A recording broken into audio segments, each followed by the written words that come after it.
Hello students, welcome back to my YouTube channel. ನಾನು ನಿಮಗೆ ಇವತ್ತಿನ ವಿಡಿಯೋದಲ್ಲಿ ಇನ್ಕಮ್ ಟ್ಯಾಕ್ಸ್ನಲ್ಲಿ ಡಿಡಕ್ಷನ್ಸ್ ಅಂಡರ್ ಸೆಕ್ಷನ್ 80C ಅಲ್ಲಿ ಹೇಗೆ ಪ್ರಾಬ್ಲಮ್ ಮಾಡಬೇಕು ಅನ್ನೋದನ್ನು ಇವತ್ತಿನ ವಿಡಿಯೋದಲ್ಲಿ ತಿಳಿಸ್ಕೊಡ್ತಾ ಇದ್ದೀನಿ.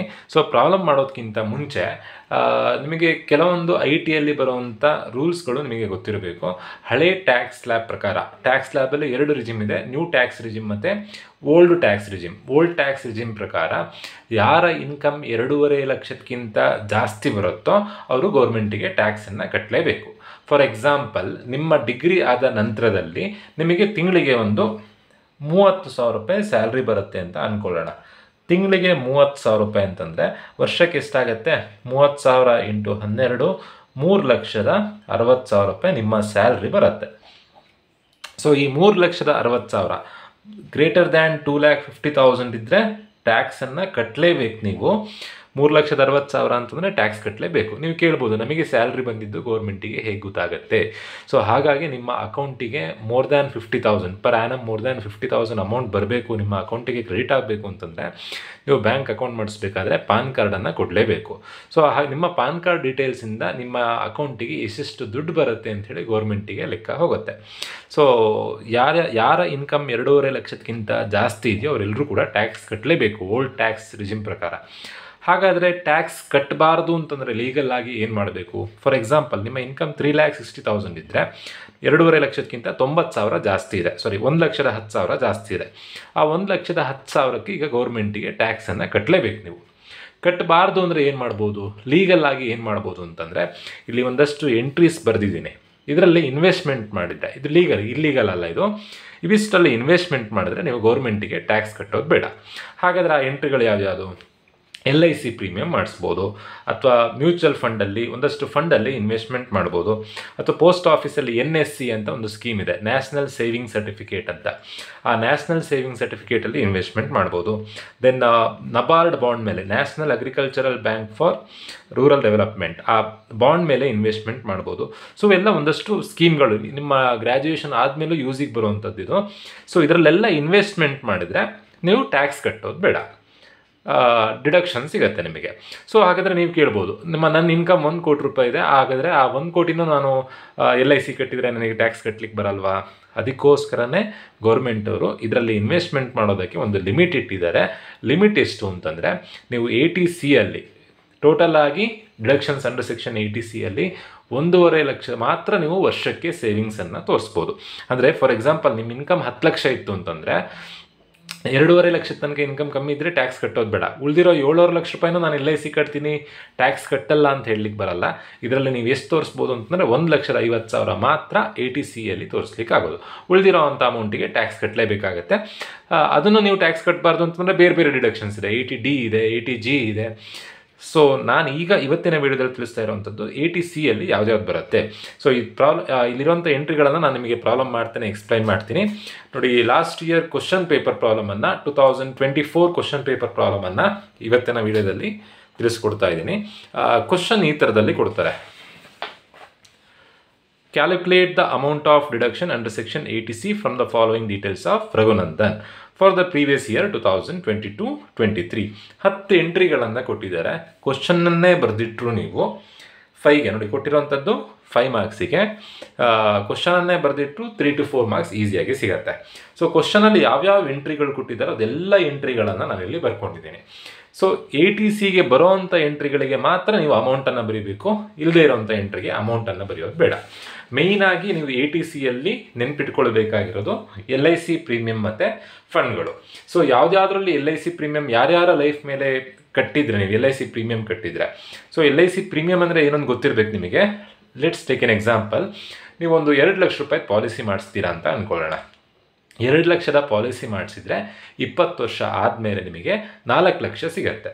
ಸೊ ಆ 2 ಲಕ್ಷ ರೂಪಾಯಿಗೆ ನಾವು ಪಾಲಿಸಿ ಅಮೌಂಟ್ ಅಂತ ಕರಿತೀವಿ. ನೀವು ಪ್ರತಿ ವರ್ಷ ದುಡ್ಡು ಕಟ್ಟಬೇಕು. 2 ಲಕ್ಷ ರೂಪಾಯಿ ಪಾಲಿಸಿ ಮಾಡಿಸಿದ್ರೆ 20 ವರ್ಷಕ್ಕೆ ಪಾಲಿಸಿ ಮಾಡಿಸಿದ್ರೆ ವರ್ಷಕ್ಕೆ 10,000 ಕಟ್ಟಲಿಕ್ಕೆ ಬರುತ್ತೆ. ವರ್ಷಕ್ಕೆ 10,000 ಕಟ್ಟಬೇಕು. 10 ವರ್ಷಕ್ಕೆ ನೀವು ಕಟ್ಟಿರೋಂಥ ಅಮೌಂಟ್ 1 ಲಕ್ಷ ಆಗುತ್ತೆ. 20 ವರ್ಷಕ್ಕೆ ನೀವು ಕಟ್ಟಿರೋಂಥ ಅಮೌಂಟ್ 2 ಲಕ್ಷ ಆಗುತ್ತೆ. 2 ಲಕ್ಷಕ್ಕೆ ಡಬಲ್ ಆಗಿ 4 ಲಕ್ಷ ಕೊಡ್ತಾರೆ.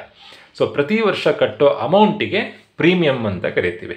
ಸೊ LIC ಪ್ರೀಮಿಯಮನ್ನು ನಿಮ್ಮ ಹೆಸರಲ್ಲಿ ಅಥವಾ ಮದುವೆ ಆದಮೇಲೆ ಹೆಂಡತಿ ಹೆಸರಲ್ಲಿ, ಮಕ್ಕಳ ಹೆಸರಲ್ಲಿ ಕಟ್ಟಿದರೆ 80C ನೀವು ಟ್ಯಾಕ್ಸಲ್ಲಿ ರಿಲ್ಯಾಕ್ಸೇಷನ್ ತಗೊಳ್ಬೋದು, ಡಿಡಕ್ಷನ್ ತಗೊಳ್ಬೋದು.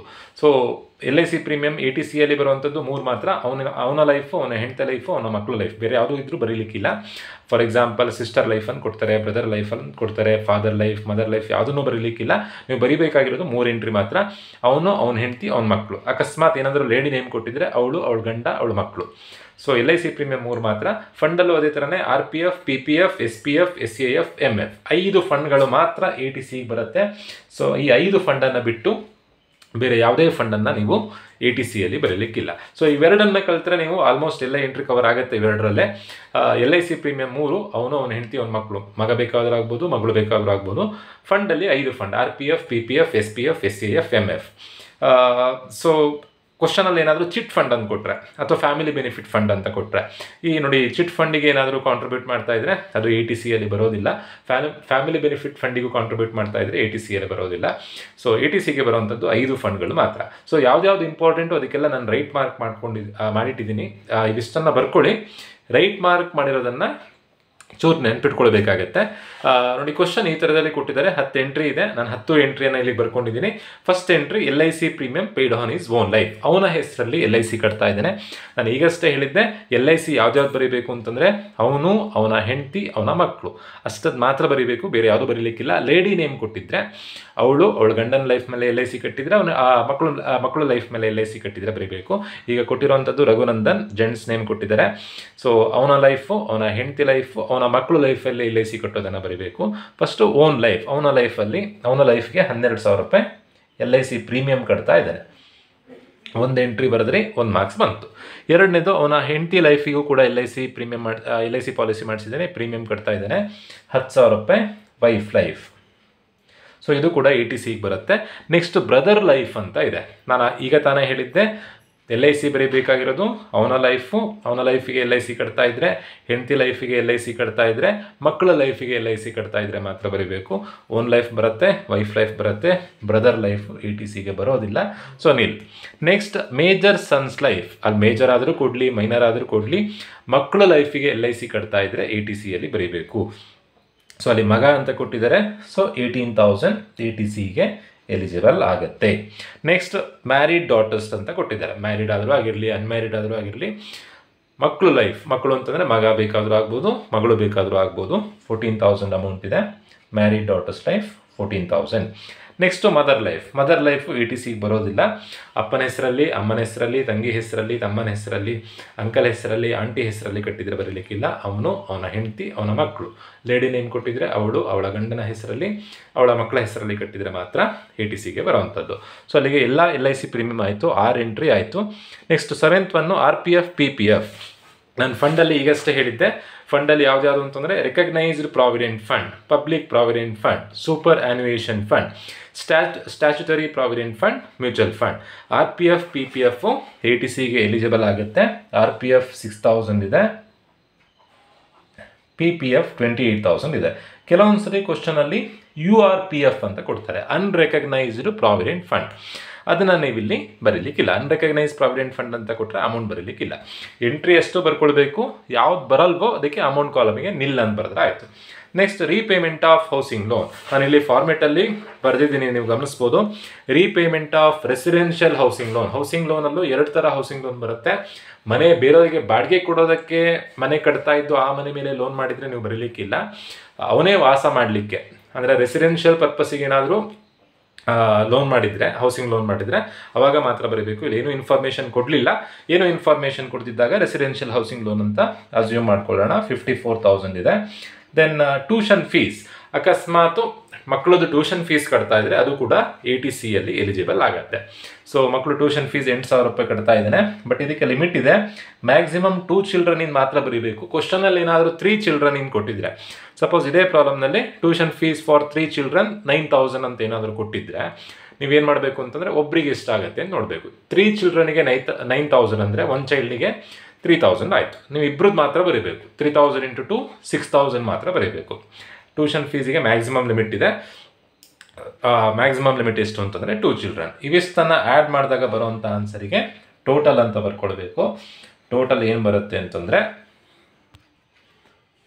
ಟೋಟಲ್ 1,50,000 ಬರುತ್ತೆ. ಟೋಟಲ್ ಎಷ್ಟು ಬರುತ್ತೋ ಅಷ್ಟು ಬರ್ಕೊಳ್ಬೇಕು. 160 ಬಂದರೆ 160, 180 ಬಂದರೆ 180, ಎಷ್ಟು ಆನ್ಸರ್ ಬರುತ್ತೋ ಅಷ್ಟು ಆನ್ಸರ್ ಬರ್ಕೊಳ್ಬೇಕು. ಫೈನಲ್ ಆನ್ಸರಿಗೆ ಡಿಡಕ್ಷನ್ಸ್ ಅಂಡರ್ ಸೆಕ್ಷನ್ 80C ಹೇಗೆ ಬರೀಬೇಕು ಅಂತಂದರೆ, ನಿಮ್ಮ ಟೋಟಲ್ ಏನು ಬಂದಿರುತ್ತೋ ಆ ಆನ್ಸರನ್ನೇ ಬರೀಬೇಕು, 1,50,000. ಬಟ್ ಟೋಟಲ್ ಏನಾದರೂ 1.5 ಲಕ್ಷಕ್ಕಿಂತ ಜಾಸ್ತಿ ಬಂದಿದ್ರೆ, 160, 170, 2 ಲಕ್ಷ, 3 ಲಕ್ಷ ಹಾಗೇನಾದರೂ ಬಂದಿದ್ರೆ ನೀವು ಫೈನಲ್ ಆನ್ಸರ್ 1.5ನೇ ಬರೀಬೇಕು. ಟೋಟಲ್ 50,000 ಬಂದರೆ ನಿಮ್ಮ ಆನ್ಸರ್ 50,000ನೇ. 1.5 ಲಕ್ಷಕ್ಕಿಂತ ಕಮ್ಮಿ ಬಂದರೆ ಅದೇ ಆನ್ಸರನ್ನು ಡಿಡಕ್ಷನ್ಸ್ ಅಂಡರ್ ಸೆಕ್ಷನ್ 80C ಅಂತ ಬರೀಬೇಕು. ಬಟ್ ಟೋಟಲ್ ಏನಾದರೂ 1.5 ಲಕ್ಷಕ್ಕಿಂತ ಜಾಸ್ತಿ ಬಂದರೆ ಅವಾಗ ನಿಮ್ಮ ಆನ್ಸರ್ 1,50,000ಗೆ ಬರೀಬೇಕು. ಏನಕ್ಕೆಂದರೆ ಮ್ಯಾಕ್ಸಿಮಮ್ ಲಿಮಿಟ್ ಇರೋದು, ನಾನು ಸ್ಟಾರ್ಟಿಂಗಲ್ಲೇ ಹೇಳಿದ್ದೆ, ಡಿಡಕ್ಷನ್ಸ್ ಅಂಡರ್ ಸೆಕ್ಷನ್ 80Cಗೆ ಮ್ಯಾಕ್ಸಿಮಮ್ ಲಿಮಿಟ್ ಇರೋದು 1,50,000 ಮಾತ್ರ. ಓನ್ಲಿ ಎಕ್ಸಾಮ್ ಪರ್ಪಸ್ಸಿಗೆ ಮಾತ್ರ ನೀವು ಈ ಚಾಪ್ಟರ್ ಕಲಿಯೋದಿಲ್ಲ. ನೆಕ್ಸ್ಟ್ ನಿಮ್ಮ ಫ್ಯೂಚರಲ್ಲೂ ಕೂಡ ಟ್ಯಾಕ್ಸನ್ನು ಕಟ್ಟೋದಕ್ಕೆ ನೀವು ರಿಲ್ಯಾಕ್ಸೇಷನ್ ಡಿಡಕ್ಷನ್ ತಗೊಳ್ಬೇಕು ಅಂತಂದರೆ ಇದೊಂದು ಕಾನ್ಸೆಪ್ಟ್ ನೆನ್ಪಿಟ್ಕೊಳ್ಬೇಕು. ಸೊ ನಾನು ಪರ್ಸ್ನಲಿ ನಿಮಗೆ ಸಜೆಸ್ಟ್ ಮಾಡೋದು, LIC ಸೇಫ್ಟಿ ಪರ್ಪಸ್ಸಿಗೆ 1-2 LIC ಪಾಲಿಸಿ ಮಾಡಿಸ್ಕೊಡಿ. ದೆನ್ ಮ್ಯೂಚುವಲ್ ಫಂಡಲ್ಲಿ ಇನ್ವೆಸ್ಟ್ಮೆಂಟ್ ಮಾಡಿ. ದೆನ್ ಸುಕನ್ಯಾ ಸಮೃದ್ಧಿ ಯೋಜನಾ, ಮದುವೆ ಆದಮೇಲೆ ಮಕ್ಕಳಾದಮೇಲೆ ಮಕ್ಕಳ ಹೆಸರಲ್ಲಿ ದುಡ್ಡಿಟ್ಟರೆ, ಹೆಣ್ಮಗು ಹುಟ್ಟಿದಾಗ ಅದರ ಹೆಸರಲ್ಲಿ ದುಡ್ಡಿಟ್ಟರೆ ಟ್ಯಾಕ್ಸ್ ಕಟ್ಟಲಿಕ್ಕಿಲ್ಲ. ಸೊ ಇವೆಲ್ಲ ಒಂದಷ್ಟು ಕಾನ್ಸೆಪ್ಟ್ಗಳು ನಿಮ್ಮ ಫ್ಯೂಚರಿಗೆ ಯೂಸ್ ಆಗುತ್ತೆ. ನಾನು ಪರ್ಸ್ನಲಿ ಸಜೆಸ್ಟ್ ಮಾಡೋದು, ಹೌಸಿಂಗ್ ಲೋನ್ ಮಾಡ್ಕೊಳ್ಬೋದು. ಹೇಗಿದ್ರು ಕೆಲಸ ಸಿಕ್ಕಿದ ಮೇಲೆ ಮನೆ ಕಟ್ಟಬೇಕು ಅನ್ನೋದೊಂದು ಆಸೆ ಇರುತ್ತೆ. ಹೌಸಿಂಗ್ ಲೋನ್ ಮಾಡಿದರೆ, ಹೌಸಿಂಗ್ ಲೋನನ್ನು ರೀಪೇಮೆಂಟ್ ಮಾಡ್ತಾ ಇದ್ದರೆ ಟ್ಯಾಕ್ಸ್ ಕಟ್ಟೋದನ್ನು ಅವಾಯ್ಡ್ ಮಾಡ್ಬೋದು. ಜೊತೆಗೆ LIC ಪ್ರೀಮಿಯಮ್ಮು, ಒಂದಷ್ಟು ಮ್ಯೂಚುವಲ್ ಫಂಡಲ್ಲಿ ಇನ್ವೆಸ್ಟ್ಮೆಂಟ್ ಮಾಡಿದರೆ ಈಸಿಯಾಗಿ ಟ್ಯಾಕ್ಸಲ್ಲಿ ರಿಲ್ಯಾಕ್ಸೇಷನ್ ತಗೊಳ್ಬೋದು. ಬಟ್ ಇದಕ್ಕೆ ಲಿಮಿಟ್ ಇರೋದು 1.5 ಲಕ್ಷ ಮಾತ್ರ. ಅದನ್ನು ನೆನ್ಪಿಟ್ಕೊಳ್ಬೇಕು. ಹೋಪ್ ಎಲ್ರಿಗೂ ವಿಡಿಯೋ ಅರ್ಥ ಆಗಿದೆ ಅಂತ ಅನ್ಕೊಳ್ತಾ ಇವತ್ತಿನ ವಿಡಿಯೋ ಮುಗಿಸ್ತಾ ಇದ್ದೀನಿ. Thank you.